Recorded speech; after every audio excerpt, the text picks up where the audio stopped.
முன்னோர்கள் ஆராய்ச்சி செய்து இந்த உலகத்துல இந்த பிரபஞ்சத்திலிருந்து எடுத்த கர்மவினை தீர்க்கக்கூடிய மூல மந்திரம். நீங்க கோவில்ல போய் விளக்கேத்துறதா இருந்தா இந்த மந்திரத்தை ஒரு முறை சொல்லுங்க. முற்பிறவில செய்த பாவங்கள் எப்பிறவிக்கும் தொடராமல் இருக்க இப்பிறவிலேயே என் தந்தை வழியில் வந்த கர்மாவனை, என் தாய் வழியில் வந்த கர்மாவனைகள், என் தாயுடைய கர்ப்பத்திலிருந்து நான் இந்த பூமிக்கு கொண்டு வந்த கர்மாவனைகளும் இன்றோடு நிவர்த்தியாகட்டுன்னு 5 தீபம் விளக்கேத்தி சாமிக்கு தேங்காய் வளம் பூ மாலை கல்கண்டு வாங்கி அர்ச்சனை பண்ணி உங்க ஜாதகத்தை கொண்டு போய் சாமி பாதத்துல வச்சு இன்னையோட எனக்கு எல்லாம் நல்லது நடக்கும்னு மனசார கும்பிட்டு வாங்க. வாழ்க்கையில அசுர வளர்ச்சிக்கு வந்து. அனைவருக்கு வணக்கம். பாரம்பரிய திருவள்ளுவர் குல வம்சம் பிரசன்ன ஜோதிடர் சுபமாரிமுத்து திருப்பூர்ல இருந்து இந்த பதிவு உங்களுக்காக. இப்போ உத்தர நட்சத்திரம் இல்லைங்களா? உத்தர நட்சத்திரம் உத்தரவாதம் கொடுக்காதுன்னு சொல்லுவாங்க. உத்தர நட்சத்திரம் அவ்வளவு சீக்கிரம் உத்தரவாதம் கொடுக்காதுங்களா? உன்னை கொடுத்தா காப்பாற்றிருமா. உத்தர நட்சத்திரத்தில் ஐயப்பன் பிறந்தாருங்க. மஞ்சமாதேவியை கல்யாணம் பண்ணிக்கிறேன்னு சொல்லி கடைசி காலத்து வரைக்கும் ஐயப்பன் இன்னும் கல்யாணம் பண்ணாமையே இருக்காருங்க. அதே கோயிலில் தான் இருக்கார். மேலே மஞ்சமாதேவி அங்கே இருக்குது, இங்கே இருக்குது. கன்னிச்சாமிகள் யார் வரலையோ அன்னைக்கு ஐயப்பன் வந்து கல்யாணம் பண்ணிக்கிறேன்னு சொன்னதுங்க. வருஷ கன்னிச்சாமி வராமல் இருப்பாங்களா? என்னங்கம்மா? வந்துடுவாங்க. வருஷ கன்னிச்சாமி மாலை போடாமல் ஐயப்பனை பார்க்காம இருப்பாங்களா? அவர் மேலே தீவிர பக்தராக இருப்பாங்க. அப்பா போட்டு போவார். பின்னாடியே அடுத்த மாதம் மகன் வந்து ஓரளவுக்கு மலை மேலே நடக்கிறக்கு ஆரம்பிச்சிச்சுன்னா கன்னிச்சாமிக்கு மாலை போட்டுருவாங்க. கடைசி வரைக்கும் கன்னிச்சாமி மாலை போட்டுக்கிட்டு வந்துட்டு இருக்கிறாங்க. இவரும் கல்யாணம் பண்ணலை. அப்போ உத்தர நட்சத்திரம் உத்தரவாதம் கொடுக்காதுங்கிறது அதுதான். நான் பண்ணிக்கிறேன்னு சொல்லல பாருங்கன்னு. என்னங்கம்மா? அப்போ அவ்வளோ சீக்கிரம் உத்தர நட்சத்திரக்கார் வந்து எந்த இதுலேயுமே வந்து வாக்கு கொடுக்க மாட்டாங்களாம். அது வந்து உத்தர நட்சத்திரத்தில் யாராவது ஒருத்தர் பிறந்தால் சூரியன் திசையில் தான் பிறப்பாங்க. அவங்க பிறக்கிறது சூரியன் திசையில் தான் பிறப்பாங்க. இந்த சூரியன் திசை யார் அப்படின்னு கேட்டிங்கன்னா, ஜாதகத்தில் சூரியன் என்பது தந்தை, அப்பா. இந்த அப்பா உடைய அம்சம் என்ன அப்படின்னு கேட்டிங்கன்னா, இந்த சின்ன வயசில் அவர் சூரியன் திசையிலேயே பிறந்தா பாருங்கள். இப்போ தான் சூரியன் திசையே வருது. சின்ன வயசுலேயே சூரியன் திசை. உத்தர நட்சத்திரத்தில் யாராவது ஒருத்தர் பிறந்தா அவர் ஒரு கௌரவமான குடும்பத்தை சேர்ந்தவராக இருப்பார். பாரம்பரியத்தை காப்பாற்றுறவராக இருப்பார். முன்னோர்களோட ஆசீர்வாதங்கள் நிறையா வாங்குவார். சிறு வயசுலேயே இடம் வாங்கணும், வீடு வாசல் கட்டணும், தொழில்துறை அமைக்கணும், இந்த மாதிரி பேரு புகழை சம்பாதிக்கணும்னு அவருக்கு ஒரு நல்ல எண்ணம் இருக்கும். ரெண்டாவது, உத்தர நட்சத்திரத்தில் யாராவது ஒருத்தர் பிறந்தாங்கன்னா ஜாதகத்தில் வந்து அவருடைய அம்சத்துக்கு தகுந்த மாதிரி அவர் வாழ்வார். இந்த வாழ்கிற வாழ்க்கையில் ரொம்ப டேஸ்ட்டாக இருக்கும்னு அவர் நினைப்பாருங்க. வாழ்க்கையில் ரொம்ப டேஸ்ட்டாக இருக்கும்னு நினைப்பார். நம்ம முன்னோர்களுடைய ஆசீர்வாதத்தை வாங்கி நம்ம பெரியாள் ஆயிரணுங்கிற எண்ணத்தை அதிகமாக உருவாக்குவார். இப்படியெல்லாம் வந்து உத்தர நட்சத்திரக்காருக்கு அந்த யோகம் உண்டுங்க. அவர் சிறு வயசில் எல்லா கஷ்டத்தையும் அனுபவித்தாலும் அவர் 25-30 வயசுக்கு மேலே அவர் வாழ்க்கையில் ஒரு பெரிய வளர்ச்சி வரணுங்கிறதுக்காக எல்லா யோகங்களையுமே அது அதிகப்படுத்துறதுக்கு உண்டான வேலையை அவர் செய்வார். இது எல்லாமே யாருன்னு கேட்டிங்கன்னா உத்தர நட்சத்திரம் தான். இந்த உத்தர நட்சத்திரத்தில் யார் பிறந்தாங்கன்னா சூரியனுடைய திசையில் தான் அவர் பிறப்பார். இந்த சூரியனுடைய திசை யாருன்னு கேட்டிங்கன்னா அப்பா. பிறக்கும் போதே அப்பாவோட திசையில் அவர் பிறக்கிறார். சூரியன் திசை ஒரு 6 வருஷம்னா ஒரு 3 வருஷம் தாயுடைய கர்ப்பத்தில் இருப்புன்னு வச்சுக்கோங்க. அப்போ இந்த 3 வயசு குழந்தையாக இருக்கும்போது சூரியன் திசை அப்பாவுக்கு போயிடும். அப்போ இந்த சூரியன் திசை முடிஞ்சோடனே சந்திர திசை 10 வருஷங்க. அப்போ 10 ஒரு 3 13 வயசு. தாயோட திசையும் வந்துடும். சிறு வயசுலேயே சூரியன் திசை அப்பாவோட திசை போகுது. அம்மாவோட திசை வந்து சிறு வயசுலேயே போகுது 13 வயசில். செவ்வாய் திசை வந்து கூட பிறந்ததுங்க. கூட பிறந்ததும் போகுது பாருங்கள் உத்தர நட்சத்திரம். அப்போது அடுத்தது ராகு திசை வரும்போது தான் அப்போ சூரியன் ஒரு 3, சந்திரன் ஒரு 10 13, செவ்வாய் ஒரு 7 13 7 20 வயசு வரைக்கும் தாய் தந்தை கூட பிறந்தவுடைய திசையை 20 வயசுக்குள்ளே அவர் வந்து வாழ்க்கையில் விட்டுறாரு. அப்போ இவருக்கு ராகு திசையில் தான் கல்யாணம். 18 வருஷங்க. இப்போ 20 ஒரு 18 38 வயசுக்குள்ளே ஒருத்தர் கல்யாணம் பண்ணாமல் இருப்பாருங்களா? இன்றைக்கி ஜாதகத்தை எடுத்து பாருங்கள். அந்த உத்தர நட்சத்திரத்தில் யாரெல்லாம் பிறந்திருக்காங்களோ கிட்டத்தட்ட 100% ராகு திசையில் தான் கல்யாணம் பண்ணியிருப்பாங்க. இதெல்லாம் இந்த காலத்தில் வந்து எப்படி இந்த கால்குலேஷன் எல்லாம் இந்த கலியுகத்தில் கொண்டு வரதுன்னு தெரியாமல் இருக்கிற காலத்தில் நம்ம எந்த நட்சத்திரத்தில் பிறந்தால் எந்த திசையில் கல்யாணம் ஆகுங்கிற கான்செப்டே இந்த பதிவில் தான் முதல் முறையாக போகுதுங்க. 2025 12வது மாதம் வந்துருச்சு இல்லைங்களா? இந்த 12வது மாதம் 2025 எல்லாரும் சொல்லுவாங்க இல்லைங்களா, ஒரு திசை 10 வருஷம் வாழ்ந்துட்டு போகும்போது நல்லது செஞ்சுட்டு போகுன்னு சொல்லுவாங்க இல்லைங்க. அதுபோல் இந்த வருஷ பிறப்பு இருக்குது பாருங்க. இந்த வருஷம் முடியும் போது போகும்போது ஒரு நல்ல பதிவு கொடுத்துட்டு போகுதுங்க இந்த உலகத்துக்கு.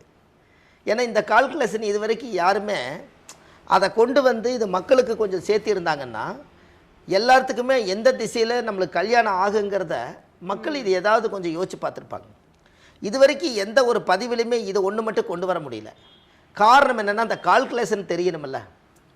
அந்த கால்குலேஷன் தெரிஞ்சு அதை பதிவில் கொண்டு வந்து கரெக்டாக ஒப்படைச்சு மக்களுக்கு இது சரியாக இருக்குதான்னு செக் பண்ணி பார்க்குற அளவுக்கு நீங்கள் முதலே ஆரம்பத்துலேருந்தே இதனுடைய ஜோதிடத்தினுடைய சூட்சம படிப்பை படித்து எல்லா மக்களுக்குமே நிறையா மக்களுக்கு கொடுத்துட்டா இனி வரும் தலைமுறைகளுக்கு அந்த உத்திர நட்சத்திரம்னு ஒன்று எடுத்துட்டாலே அவருக்கு ராகு திசையில் தான் கல்யாணங்கிறத அவரே முடிவு பண்ணிக்குவார் இல்லைங்களா?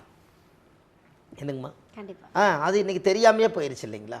அப்போ இது ஜாதகத்தில் நம்மளுடைய அப்போ கரெக்டாக ராகு திசை 18 வருஷம். அப்போ 20 ஒரு 18 38 ராகு, குரு ஒரு 16ங்க. 38 ஒரு 16 54. 54 வயசுங்கும் போது குரு வந்துடுறாரு கிடையாதுங்களா? ராகு முடிஞ்சு குரு வந்துடுறாரு. அப்போ இவருக்கு சனி 19 வருஷம், அவர் தான் ரிட்டையர்டு. என்னங்கம்மா? சனி திசையில் அவர் ரிட்டையர்டுங்க. இங்கே என்ன திசையில் ஆரம்பித்தாருங்க? சூரியன் திசையில். உத்தர நட்சத்திரத்துக்கு சூரியன் திசையில் ஆரம்பித்தார். ரிட்டையர்டு வயசு வந்து சனி திசையில். அப்போ சூரியன்னா அப்பா, சனினா மகன். இங்கே அப்பா திசையில் ஆரம்பித்து மகன் திசையில் முடிக்கிறார், வாரிசு திசையில். என்னங்கம்மா? இதெல்லாம் நம்ம இதுக்குள்ளே இருக்குது பாருங்களேன். சூரியனா அப்பாங்கிறோம், சனினா மகனுங்கிறோம். அப்பனோட திசையில் ஆரம்பித்து மகனோட திசையில் அவரோட ரிட்டையர்டு வயசு முடியுது பாருங்கண்ணே. இப்படி வருது. அதனால தான் அந்த காலத்திலேயே அப்பாவுக்கு புத்தி சொல்ல ஒரு ஆண்மகன் பிறப்பான்ங்கிற மாதிரி இதுலேயே வருதுங்களே. அப்பா திசையில் ஆரம்பித்து மகன் திசையில் முடிவே வருதே. ஏன்னா இந்த ரிட்டையர்டு வயசு 60 வயசுக்கு மேலே கிடைக்கிற திசை தான் சனி திசை.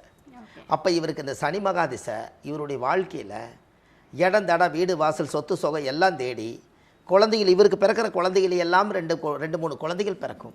அந்த குழந்தைகள் எல்லாம் படிக்க வச்சு அவங்களுக்கெல்லாம் கல்யாணம் பண்ணி வச்சு எல்லாம் கடைசியில் பணம் காசு வீடு வாசல் சொத்தெல்லாம் அவங்கவுங்களுக்கு கொடுத்து போட்டு கடைசியாக அவர் வந்து ரிட்டையர்டு வயசு முடிக்கும்போது அவருக்கு சனி மகா திசையில் வந்து முடிப்பார். அந்த 60 65 70 வயசுக்கு மேலே அவரால் ஒன்றும் பண்ண முடியாதுங்க. இந்த 70க்கு மேலே உடம்பு ஒத்துழைக்காது.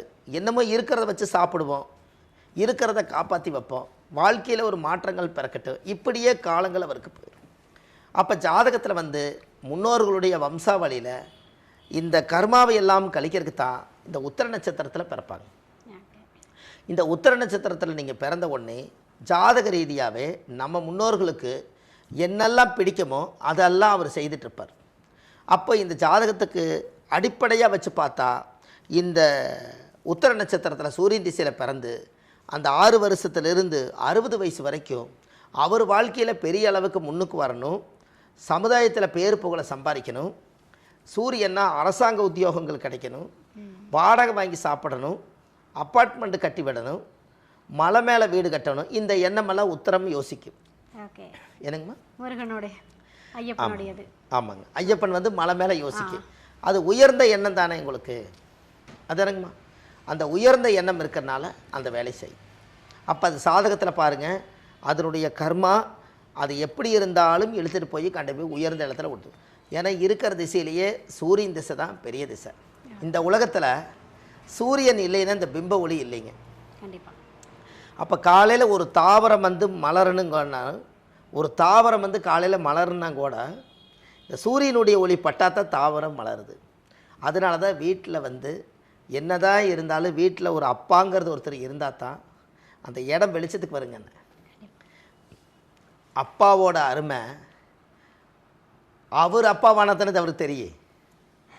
என்னங்க? நம்மளோட வாரிசுக்கு இருப்பாங்க இல்லைங்களா, வாரிசுக்கு அப்பாப்பட்ட கஷ்டம் தெரியாதுல்ல. அப்போ அப்பாவோட அருமை அவர் அப்பாவானதானே தெரியுங்கன்னு. கண்டிப்பாக. அவர் கல்யாணம் ஆகி அவருக்கு ஒரு குழந்தை பிறந்த இவர் அப்பாவாயிருவார். அப்போ நான் கஷ்டப்படுறத அவர் கஷ்டப்படும் போது அவர் நினைப்பாரா, அப்போ நம்ம இவ்வளோ கஷ்டப்படுறோமே அப்பாவானதுக்கப்புறம், அப்போ நம்ம அப்பா அப்படித்தான் நம்மளை கஷ்டப்பட்டு வளர்த்திருப்பாருன்னு அப்பாவோட அருமை அவர் அப்பாவானதான் அவருக்கு தெரியுமா? ஓகே. என்னங்கம்மா? புரியுது. அப்பாவோட அருமை அப்பாவானதான் தெரியும். வாயில் யார் வேணால் சொல்லிக்கலாங்க. ஒரு குழந்தைய படிக்க வைக்கிறதுக்கு அப்பா தேவை, அந்த குழந்தைக்கு ட்ரெஸ் வாங்கி கொடுக்குறதுக்கு அப்பா தேவை, அந்த குழந்தைக்கு டியூஷன் ஃபீஸ்ன்னு கட்டுறதுக்கு அப்பா தேவை, அந்த குழந்தைக்கு கீழே விழுந்துருச்சுன்னா வைத்தியம் பார்க்குறதுக்கு அப்பா தேவை, அந்த குழந்தைக்கு அம்மா கிட்ட கோவிச்சிருச்சுன்னா அப்பா கிட்ட மடியில் வந்து பிடிக்கிறதுக்கு அப்பா தேவை. என்னங்க? உறவு பாசம் பட்டுதல் எதுவுமே இல்லைன்னா அப்பா தேவை. தோளுக்கு மேலே வளர்ந்ததுக்கப்புறம் 2 ஃப்ரெண்ட்ஸுகளுக்குள்ளே சண்டை போட்டால் தீக்கிறதுக்கு அப்பா தேவை. தோளுக்கு மேலே வளர்ந்ததுக்கப்புறம் போய் இவர் ஏதாவது ஒரு ஏடாகோடமான ஒரு விஷயத்தை பேசிட்டாருன்னா அதை சரி பண்ணுறக்கு அப்பா தேவை.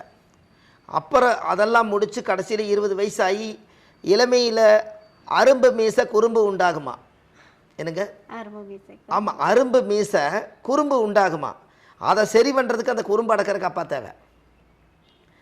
அம்மா அப்பாவுக்குள்ளே சண்டை போட்டாலும் கூட குழந்தைக்காக வாழணுங்கிறதுக்காக அப்பா விட்டு கொடுத்து அப்பா வாழ்ந்தாகணும், அதுக்கு அப்பா தேவை. எல்லாம் பண்ணி கடைசியில் அப்பா பையனுக்கு பிடிச்ச மாதிரி வாழ்க்கையை அமைச்சு கொடுக்குறதுக்கு அப்பா தேவை. கடைசியில் எல்லாம் முடிச்சு கொண்டு போய் ஒரு தனி கொடுத்தனமாக்கி இனி உன்னிமேல் நீயே வந்து வாழ்ந்துக்கங்கிறதுக்கு அப்பா தேவை. அப்பா முடிஞ்சதுக்கப்புறம் வந்து பேரம்பேத்தி பெற்று கொடுத்தாலும் அப்பா கிட்ட கொண்டு வந்து மறு சுமை கொடுக்குறாங்க, அதுக்கு அப்பா தேவை. இத்தனைக்குமே அப்பா கையை பிடிச்சு நடந்தால் என்னங்க, உழைச்சதில் உள்ளங்கையில் ரேகை இல்லையா அப்பாவுக்கு?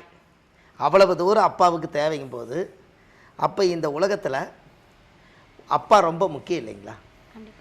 அதானுங்கம்மா. இது எல்லாமே சுமக்கிறது அப்பா தான் வருது. இந்த அப்பாவுடைய அனுகிரகம் தான் சூரியன்னா அப்பா. அந்த உத்தர நட்சத்திரக்காக இதை நான் சொல்ல வந்தேன். இத்தனைக்கும் அப்பா வேணுங்க. அப்பா இல்லாமல் ஒரு குழந்தை வளர்ந்து அது தப்பாக போயிடும் இல்லையா? அதுக்காக அந்த காலத்தில் அப்பா புத்தி சொல்லி, நீ நம்ம மகன்ஜாமி, நம்ம அப்பா வேற காப்பாற்றணும், என்னை மாதிரி நீ வாழு, என்னை மாதிரி நீ சிங்க மாதிரி வாழலாம் அப்படின்னு சொல்லி நான் இருக்க, நீ கவலைப்படாதீன்னு ஒரு ஆண் துணிஞ்சு நின்று கொடுக்குற தைரியம் அப்பா கொடுக்கறது மகனுக்கு ஒரு சார்ஜ் ஏறுன மாதிரி தானே. அதனால் அப்பா வந்து கண்டிப்பாக வேணுங்க. அப்பா அந்த சூரியனுடைய திசையில் அந்த அப்பாவுடைய அம்சம் இருந்தால் நாளைக்கு அந்த குழந்தைகள் வந்து பெருசாக வளர்ந்து இந்த சமுதாயத்துக்கு ஒரு பேர் சம்பாரித்து கொடுக்குமா. அப்போ அப்பாவோட பவர் என்னென்னா, ஒரு குழந்தை உருவாகிறதுக்கும் கூட அப்பாவோட உயிர் முதல் கொண்டு தேவை.